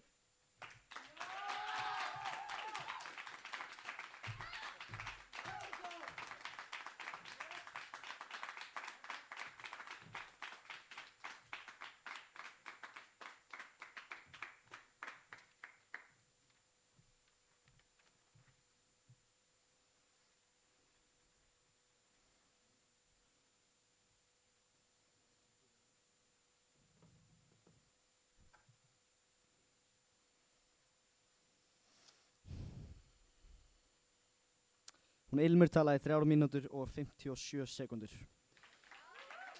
Því næst vil ég kalla upp í pontu meðmælanda, hann Ármann Leifsson. Hann hefur 4 mínútur.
1 mínúta.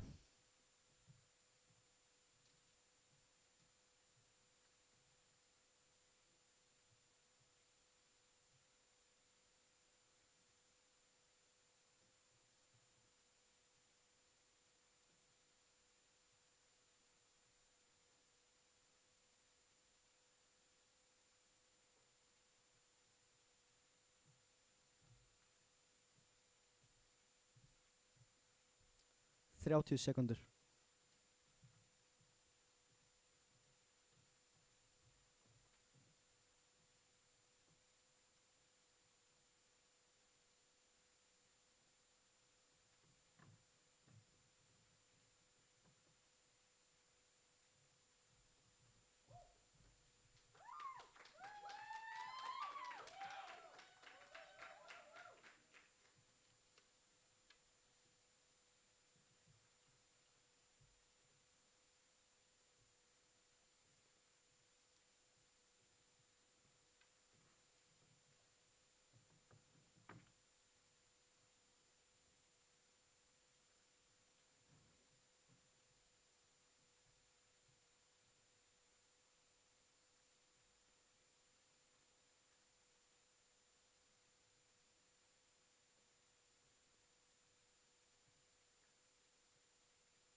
Rauðir riddarinn Alalalalalalalala Ha, hú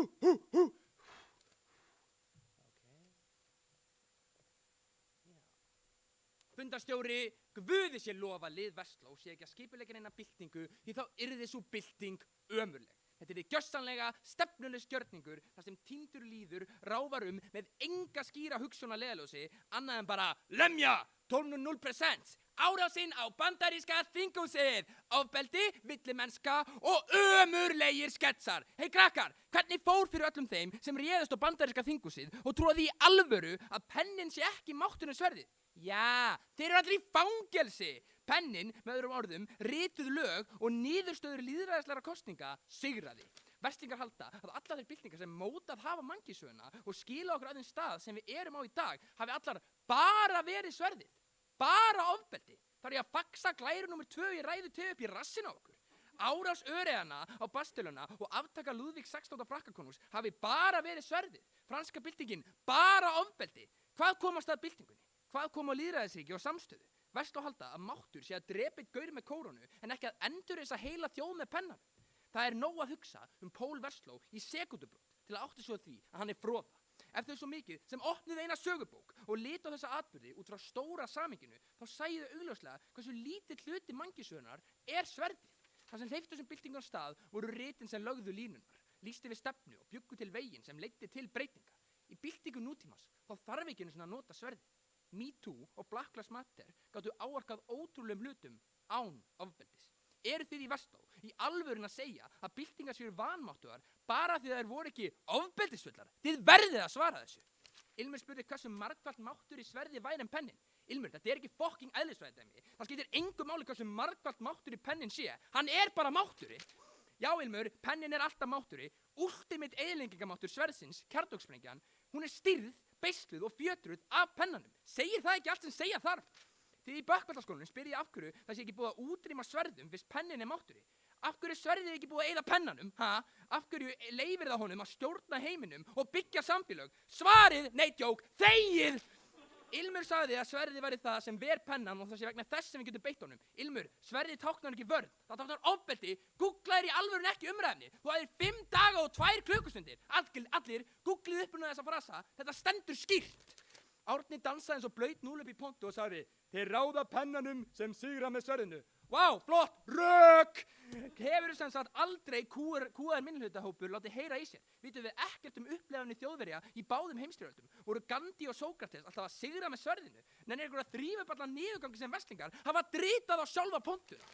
Killian sagði að byltingar þittu sverð. Ég var að svara sér í ræðinu minni. Vákvæðið eru fyrirsjáanleg og heimsk.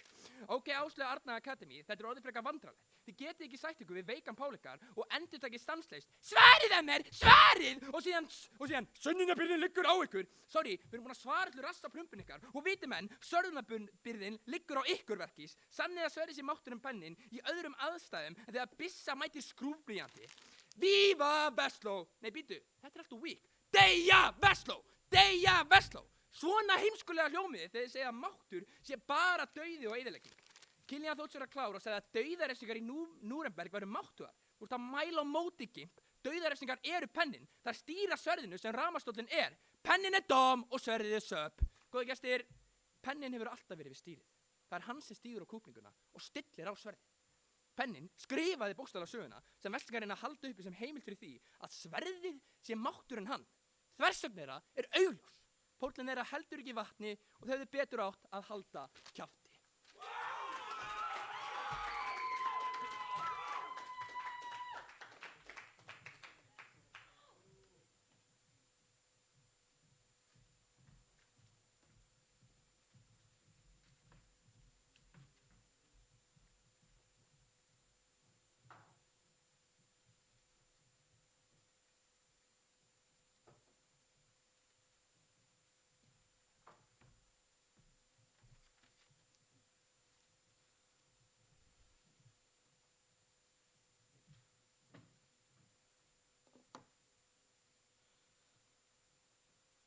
Hörðu, hann Ármann talaði 3 mínútur og 53 sekúndur.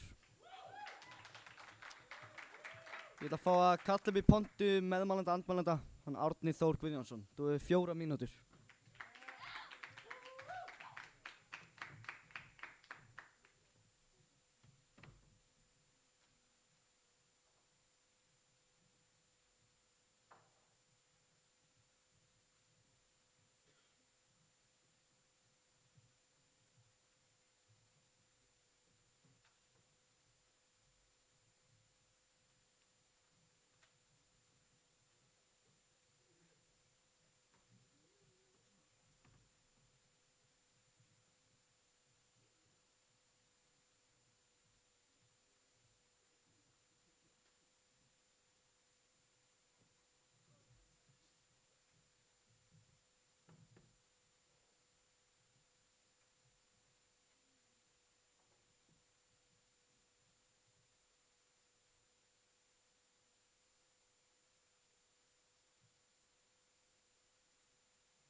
Ein mínúta.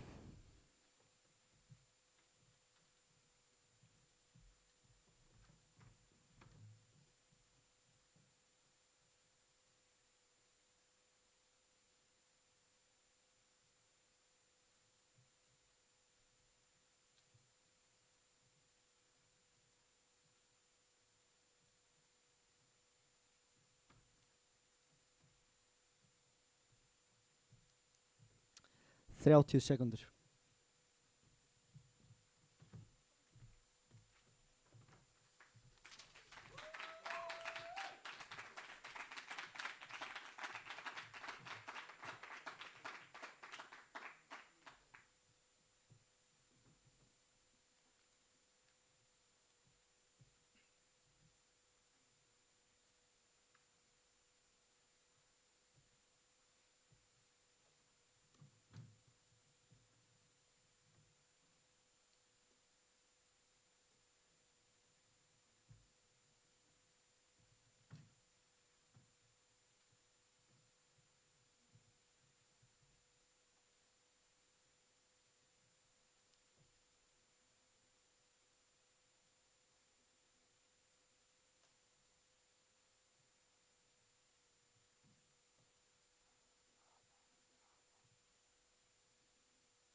Afsakið, kæru gestir. En áður en ég byrja þessa ræðu, þá vantar mig eitt sjálfbólið á úr sal. Hvern á ég eiginlega að velja? Já, hvað með þig? Já, þú þarna með hárið. Komdu, vinur, komdu nær. Komdu, elsku vinur. Fundarstjóri, dómarar, andmælendur og kæri sjálfbóliði, viltu nokkuð vera svo vænn og selja mér innan penna? Já, reyndu bara eins og þú getur. Sjáðu, kæru gestir, orð hafa lítinn mátt yfir mann eins og mér. Sama hvað þú segir, þá segi ég einfallega tilbaka, fuck you. Því hvað ætla orðin sem pennin skrifar að gera í því? Refsa mér? Hvernig? Með því að segja að ég sé vaxinn eins og ormarnir í Men in Black? Nei, búhú segi ég og síðan fuck you penni, mér er alveg sama. Pennin er nefnilega dóltið eins og emmeringur með kjaft. Án þess að hafa eitthvað backup, þá hefur hann ekkert sextat vald yfir neinu. Og hvað þá sverðinu? Það er sama hvað MR nefnir. Sögubækur, heimspekirit, vísindagreinar, sáttmálar, samfélagsmiðlar eða dagbókin hennar Ástu. Þá hefur pennin engan mátt nema þér líki við það sem er skrifað með honum. En ef þér er samað ósamlega textan, þá getur pennin ekkert gert til þess að láta því takunum alvarlega. Þetta ætti að vera augljóst fyrir öllum. Hversu oft hafið þið lasið tilmæli og bara gefið skítið þau? Ekki ljúga, settu klósettsetuna niður og viltu please bara þvoðir hendurnar eftir að fara á klósettið, Ármann. Hvað sem er skrifað með pennanum getur verið hundsað af þeim sem lesta. Pælið að þinn síði, Thea, sérstaklega þú. Biblían og Kóraninn, máttugustu verk pennan segja að enginn skal drepa annan mann. Lifðu í sátt við náungan og ekki beita ofbeldi. Hvernig hefur þeim eiginlega gengið með þau fyrirmæli? Trúað fólk hefur meira þess að nota þennan sama texta til þess að réttlæta ofbeldi sitt. Ha! Hvernig er pennin máttur en sverðið þegar fólk fer beint á móti máttugasta pennanum á hverjum einasta degi? Og af hverju haldið að við notum pennan svona mikið að mér og sverðið svona lítið í daglegu lífi? Jú, því við metum frelsi og möguleikan á að segja fuck you þegar við erum ósammála. Því pennin er ekki mátturi en sverðið. Ármann fekk alla í salnum til þess að hugsa, já, þess vegna hata ég Morfís. Þegar hann beið í 10 mínútur upp í pontu, byrjaði svo að tala tungur og svo byrjaði ræðu sína þar sem hann laug og forðaðist raunverulegu umræðina í 4 mínútur. Nei, alveg Ármann, hvar hefur þú verið? Við erum ekki að tala bara ofbeldi. Öll ræðin hans Kiljans fjallaði það að við fögnum sigurum pennans. Og við erum heldur ekki að mæla með sverðinu og því að nota það í einu og öllu. Við erum bara ósammála því að pennin einn og sér sem máttur en sverðið. Ármann, við erum líka hjartanlega sammála því að sameiningamáttur pennans á samfélagsmiðlum sem mikilvægur. Við vitum öll hversu mikilvægur barátturnar Me Too og Black Lives Matter eru, en það er engin einnig að tala mikilvægi pennans í réttindabaráttum. Við vitum öll að þessar baráttur eru góðar baráttur einmitt vegna þess að þær eru framkvæmdar með pennanum, einmitt vegna þess að gefa fólki val að breyta rétt. En hvað eru kúanir á minnihlutahópum annað en sverðið? Og þegar kúanir sem sverðið velur að láta ekki undan þrýstingi pennans, þá býður fólk aðgerðir sverðsins. Þá býður fólk að láta refsingar lagana og þá brjótast út byltingar. Þegar pennin bregst, þá leitar fólk í mátt sverðsins. Hvernig getur þá mögulega pennin verið máttur en sverðið? MR hættir ekki að tala hvernig pennin slíðrar sverðið. Nei, maðurinn slíðrar sverðið, alveg eins og maðurinn beitir pennanum. Hætti þessum lygum, please. Ég veit að plastpokasvindlið virkaði getur betur en þið komist ekki upp með þetta hér. Og eitt enn með trúabröðum. Hvað segja þau okkur? Thea, þú sagðir að sjálfa himnaríki og helviti væru alþjóðlegar hugmyndir og að eftirlíf væri ástæðan fyrir því að fólk fylgir reglum trúabröða. Fattið þið hvert þetta er að fara? Trúabröð er ekki bara ráðleggingar, Thea. Þú verður að gera það sem Guð segir, annars er þér refsað í helviti. Þess vegna hlusta fólk á Biblíuna, alveg eins og með lög. Það er sverðið sem fær fólk til þess að hlýða. Thea, við elskum samstöður og framþróun, en, góðir fundarmenn, það er svo ótrúlega augljóst að þegar pennin einn og sér mætir sverðinu, þá er hann máttlaus. Leið og þessi fullyrðing emmeringa er sett í raunveruleikann, þá verður 1 + 1 allt í einu 69 með Ármanni. Svo MR, reynið eins og þið viljið að selja mér innan penn ykkar. En hvað ætlið þið að gera í því þegar ég segi fuck you?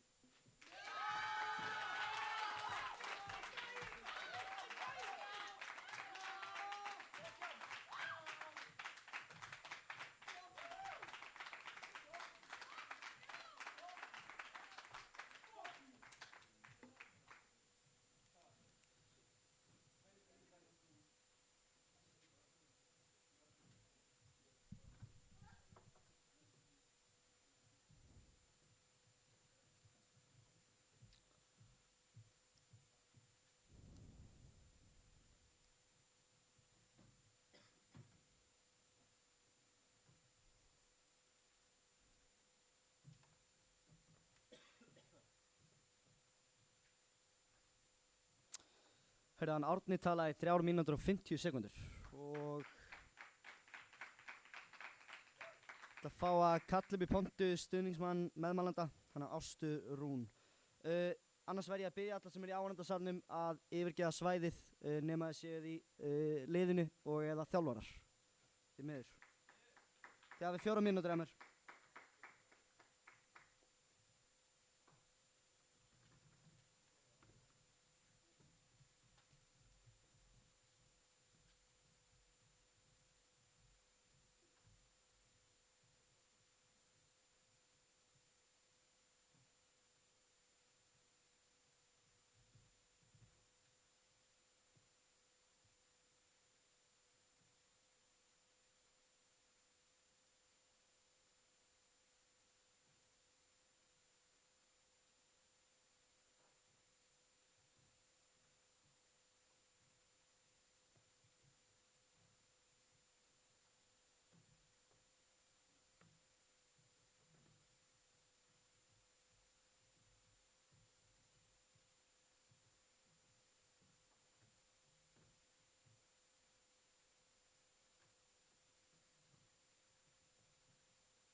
Þrjátíu sekúndur.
fundarstjóri, maðurinn gáfaðasta vera sem til í heiminum, en til hvers að búa fyrir vitsmunum ef þeir hafa engan hljómgrunn.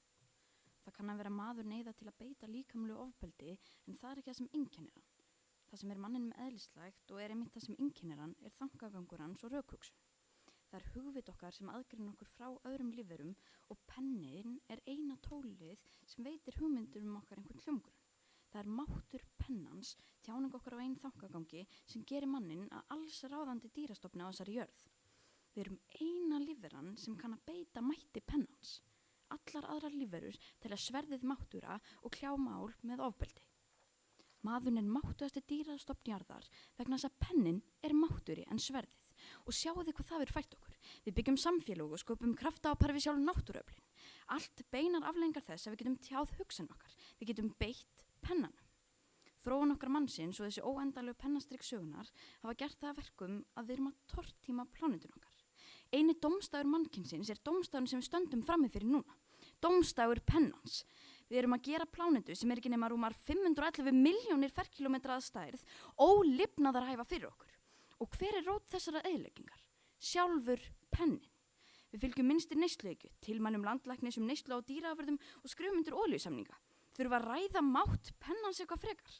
Pennin getur bæði blekkt okkur að sé engin hamfaralínu að eiga sér stað og sannfært okkur að gjörbreyta neysluvenjum til að minnka kolefnissporið okkar.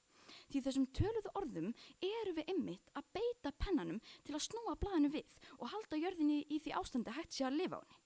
Loftslagsvandinn verður ekki leystur með ólgu og reiði gagnvart stjórnvöldum, stríði gegn ríkjum með hátt kolefnisfótspor eða ofbeldi gagnvart veslingum sem nenni ekki að flokka ruslið sitt.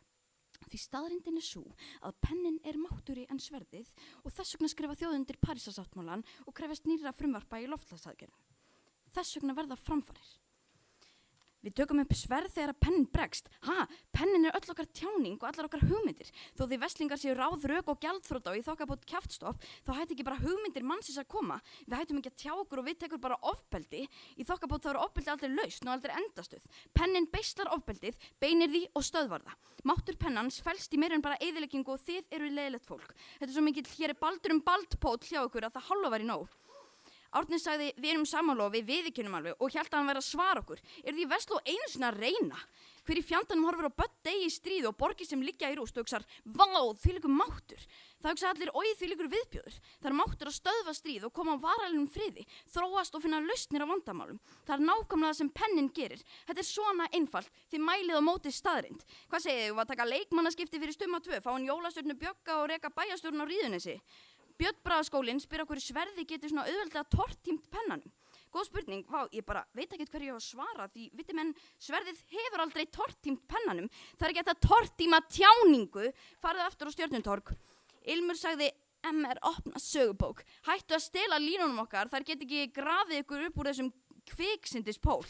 Ilmur Langbrók sagði að friði sé ógna af sverðinu. Halló, sverðinu algjörlega haldið niðri í meirihluta þjóða heimsins. Því ekki bara ógnað, nei, því læst í búrið og stjórnað. Flott keppni á söngskóla Maríubjarkar og leiðilegt fyrir Árna honum finnst súrt að tapa og ég kissa á bátti eftir tapið ykkar eða. Góðu gestir, Vestlingar mega pakka saman stoltinu þar sem málstæður þeirra fjall strax í fyrstu ræðu. En það ekki það versta í stöðu þeirra hér í kvöld. Það skammarlegasta við þetta allt saman svo staðreind að þau hafa vanmetið mátt pennans. Sjálfs pennans sem var í þessum töluðu orðum að ljúka við að jarða þau lifandi.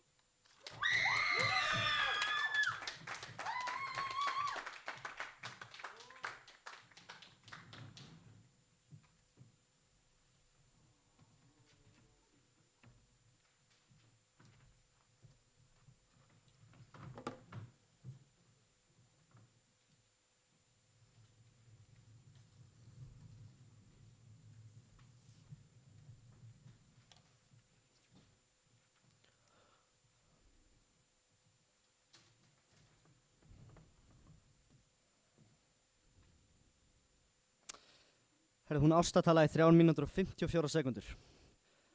Næstur upp í pontu hann Killian Gunnlaugur Emanuel Bræðinsson Fitzgibbon og til þess hefur hann 4 mínútur.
1 mínúta.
Fundarstjóri, af hverju fundum við upp sverðið á undan pennanum? Af hverju var pennin ekki fundin upp fyrir við komumst á toppinn á fæðukeðjunni? Það er ekki stór ráðgáta af hverju vegferðin var svona. Við fundum upp sverðið og nær samstundis urðum við máttugasta dýr á allri jörðinni og það var ekki fyrir en enginn gat ógnað okkur að við byrjuðum að nota pennan. Við urðum máttug, svo kom pennin. Pennin og verk hans blómstruðu og gaf okkur margt og eins og við Vestlingar sögðum í allt kvöld MR þá erum við þakklátt fyrir pennan rétt eins og þið. En pennin gat aldrei blómstað áður en garðurinn var verndaður og hann var verndaður með sverðum og spjótum. Við byrjuðum að lágmarka notkun á sverðinu því við sáum hversu máttu það var orðið. En við gerðum okkur samt grein fyrir hversu mikilvægt það var til verndar. Nýta það þegar pennin bregst okkur og þegar við eigum engra annara kosta völ. Á sama tíma við reynum að nota pennan í flestum tilvikum því pennan er friðsælli og siðferðislegri leið þá breyta allir þessir góðir eiginleikar pennans ekki þeirri staðreynd að sverðið getur alltaf gengið á móti pennanum. Við viljum nota pennan og við vildum óska þess að við þyrftum aldrei að nota sverðið. En sama hvað við óskum okkur þá getum við ekki lítið fram hjá raunveruleikanum. Hvernig heimurinn virkar. Það voru mistök andstæðinga minna hér í kvöld. Þau sögðu að við notum pennan því hann er mátturi, við segjum að það sé vegna þess að hann er betri. Því við vitum öll að umræðafni kvöldsins snerist aldrei gott eða illt, friðsælt eða fjandsamlegt, sanngjarnt eða óréttlátt. Umræðan var bara mátt og þótt að pennin sé fjölhæfur þá var máttur sérgrein sverðsins. Leið og umræðafni fór að snúast það sem það átti að snúast mátt og ekkert annað þá fjall málstæður emmeringa eins og spilahús. Horfið á þau, góðu gestir, eru þið virkilega sannfærð? Hvernig gekk þeim? Fyrst töluðu þau lög og réttarhöld sem var auðvelt að skjóta niður því án sverðsins verðu þau tilgangslaust og vanmáttug. Þessi hugmynd hjá þeim var svo heimsk að þau kölluðu dauðarefsingar pennan. Svo töluðu þau að pennin stjórni sverðinu sem bara ekki rétt. Maðurinn stjórnar báðu, pennin og sverðið eru verkfæri. Og svo fóru þau líka að tala trúarbrögð sem við gjörsamlega hökkuðum í ykkur því þau dreifast með blóði og þau öll hóta sverðinu. MR tókst í kvöld að sína fram á að pennin væri fallegur, nytsamlegur og já máttugur á köflum en ekki einu sinni sýndi þau almennilega fram á hann sem máttugri en sverðið. Við fengum kannski ekki að keppa í Bláasal en það er öllum ljóst að í kvöld áttum við Kaplakrigann. MR þau áttu að sína fram á að pennin væri máttugri en sverðið en þegar við spurðum ykkur hversu mikið máttugri og hvenær það gerðist þá sögðu þau að það skiptir engu máli og sönnuðu fyrir okkur öllum í leiðinni að þið hafið engar staðreyndir á bak við allt sem þið segið. Ég veit ekki hvort ég sem er suði í eyrunum eftir Ármann eða hvort þetta hafi bara verið ræðan hennar Ástu því djöfisins baunagúlas var það. Eins og þegar hún sagði að maðurinn væri eina dýri sem getur nota pennan og þess vegna verðum við máttugust. Við erum líka eina dýri sem getur nota sverðið, þannig náðum við toppnum. Ég var að tala þetta. Í annað skiptið sögðu emmeringar, horfið á eyðilegging og hugsaði, vá, máttur. Emmer, rétt eins og þið finnst okkur sprengjur viðbjóður en það eru þið sem segið að vopn sem eyðileggur heilu borgirnar sé ekki máttur en einhver helvítis penni. Ásta sagði að pennin væri hnattrang línun sem veldur dómstegi eftir nokkur 100 ár. Nei sko, rök! MR, sverðið þarf ekki að bíða neitt. Dómstagur gæti verið á morgun út af sverðinu. Ásta, vissulega var Parísarsáttmálinn skrifið rétta átt, en hvernig gengur okkur að fylgja honum? Ef sett væri lög sem myndu sjá til þess að honum yrði fylgt með refsingum, þá gengur okkur miklu betur. MR vissu að þau gætu ekki unnið þessa keppni í kvöld án þess að setja á sig legahattinn. Pennin er orsök friðar, er einhver flottasta afurð legahattsins hér í kvöld. Bandamenn unnu ekki stríðið með friðarsamningum sjálfum heldur með sverðinu. Góði gestir, við fundum upp sverðið á undan pennanum. Við urðum máttugust, við urðum örugg, svo kom pennin. Og í þeim tilvikum þar sem sverðið er notað gegn okkur í dag, þá notum við helviti sverðið til að vernda okkur. Og í þeim tilvikum þar sem pennin er notaður, þá er sverðið meira en auðvelt með að skera hann í sundur. Spyrjið ykkur, kæru gestir, á málstáður emmeringa einhverja stoð í raunveruleikanum?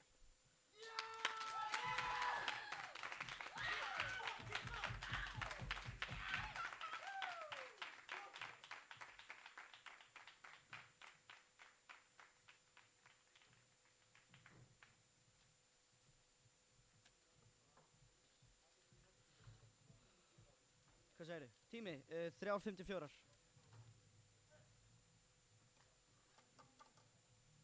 Bara... Já, hvað, ætlum við að koma aftur, eða?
Herru, niðurstöðu verða tilkynntar inn á Facebook Live, þannig farið inn á NFFI Facebook síðan núna, að við þurfum að yfirgefa þetta rými.